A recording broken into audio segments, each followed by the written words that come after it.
Well, Deb Murphy filed this report for Sierra Wave Media, considering a potential $10 million savings on South Mono County offices. Mono County Board of Supervisors had to take a 2-week breath before committing to a brand new facility. Now, Tony Deblino, the Assistant County Administrative Officer, said at Tuesday's Mono County Board of Supervisors meeting that the county is ready to move forward and execute a contract with a designer on the McFlex parcel project.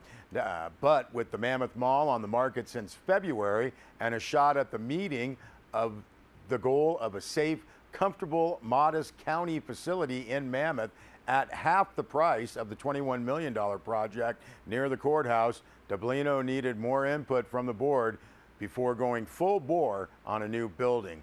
Now, both Deblino and Mono CAO Leslie Chapman acknowledged more information and analysis on Mammoth Mall was necessary. Now, Tuesday wasn't for a decision, just for direction.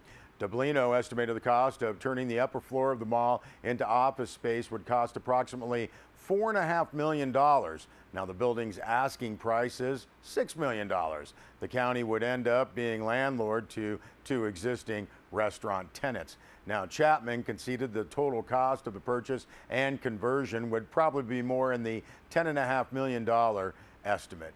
But Mammoth Mall shares some of the potential issues with Sierra Center Mall, the current location of the South County staff. Sierra Center Mall was rejected last summer when the board directed staff to issue requests for proposals on a new facility. Those proposals have been received and narrowed to 3 firms. With an October 2019 semi-deadline to be in the new facility, a decision has to be made soon. Now, while most of the Mono supervisors acknowledged the potential savings was worth looking into, Mono supervisor Stacy Corliss wasn't on board at all.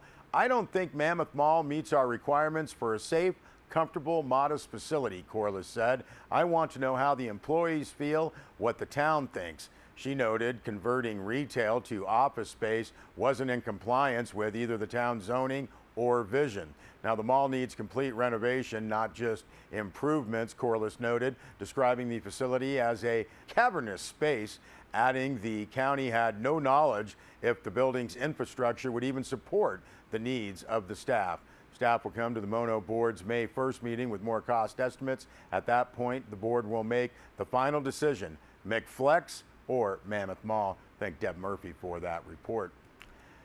Well, Inyo County Agricultural Commissioner Nate Reed announced that the county will begin accepting applications to operate cannabis businesses within the unincorporated portions of Inyo County beginning Friday. That's April 20th. That's 4/20th. My, how apropos. That was my, how apropos. The long-awaited permit application window will remain open to potential business owners until at least June 18th, 2018. And once the application window closes, scoring of applications will occur with a final determination made by the Inyo County Board of Supervisors at a public meeting. Application fees were set by the Inyo County Board of Supervisors March 20th at $2,711.89. License fees, which will be charged if an applicant is successful, will be set by the board at a later date. Now, this application period follows months of work by county staff after several local ballot measures regarding commercial cannabis were passed in November 2016, along with statewide measures allowing such activity. Ordinances regulating commercial cannabis based on outreach at the local level were passed by the Inyo Board of Supervisors January 19th, with the enactment of said ordinances occurring 30 days later. Now, the business license is one component necessary for a cannabis business to be legal in Inyo County, the other being a conditional use permit for the property where the business activities will occur. Interested individuals can find more information Inyo County website, inyocounty.us, as well as inyomonoagriculture.com. Also, the Inyo County Planning Department will begin taking applications for hosted and non-hosted short-term rentals on Friday, April 20th. Now, the press release states if you have been operating a short-term rental, this is a rental for 30 days or less, you are required to have a short-term rental permit. Now, for more information on short-term rental regulations, the application process, and cost, you're asked to contact the Inyo County Planning Department in 760-878-0263. See the Planning Department webpage, inyoplanning.org.